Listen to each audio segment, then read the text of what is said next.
Ladies and gentlemen, I want to take you on a little journey today. There was once a young man named David. David loved to run. He wasn't the fastest and he wasn't the strongest, but he had a dream: to win his town's annual marathon. Every year, people from all over gathered to run, and every year, David trained hard. One year, David gave it everything he had. He ran day and night, rain or shine. He believed this was his moment. But on the day of the marathon, halfway through the race, his shoelace came loose. He stopped, tied it, and tried to push harder, but his rhythm was gone. By the time he reached the finish line, others had already crossed it. David came in near the back. The crowd still clapped, but all David could hear was the sound of his own disappointment. That night, he lay in bed, staring at the ceiling, replaying the race in his mind. If only I had tied my shoes tighter. If only I had started stronger. If only. His thoughts were filled with yesterday, and it crushed his spirit.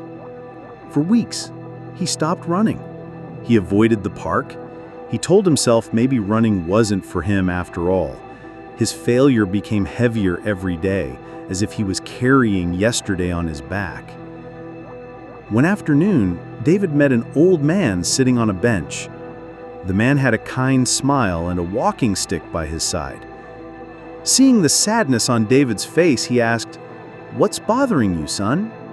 David sighed and told him about the marathon, about the laces, about how he had failed.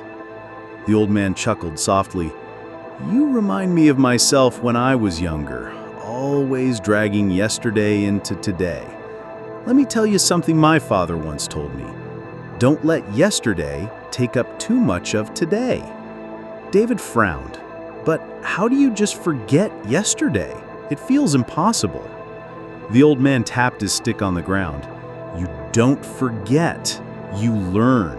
Yesterday is a teacher, not a jailer. You take the lesson and leave the weight behind. If you carry it all, your hands will be too full to hold today's opportunities." Those words struck David deeply. That night, instead of replaying his mistakes, he thought, "What did I learn?" He realized he had trained well, he had strength, and he simply needed better preparation for small details, like his laces. The next morning, David put on his shoes and went running again. It wasn't easy.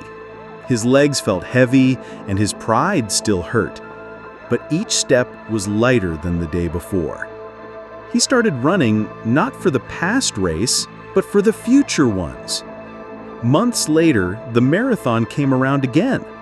This time, David tied his laces twice, smiled at the crowd, and ran.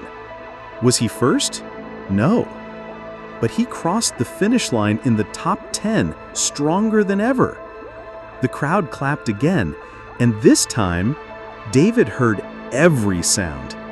He realized something powerful. Success isn't about outrunning others, it's about not being trapped by yesterday. Years later, David would become a coach, teaching young runners the same lesson. Whenever one of them felt crushed by failure, he would smile and say, "Don't let yesterday take up too much of today." And, ladies and gentlemen, that's the message I want to leave with you. We all have yesterdays, mistakes, regrets, disappointments. But those yesterdays do not define who we are today unless we let them. Yesterday is gone. What we have is now, this moment, this chance to run our race again, stronger and wiser. So, if yesterday whispers to you about what you couldn't do, answer back with what you will do today. If yesterday tries to weigh you down, let it teach you instead. Learn, grow, and then step forward.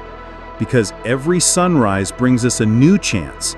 And as long as we keep moving, keep trying, keep showing up, we are already winning. Thank you.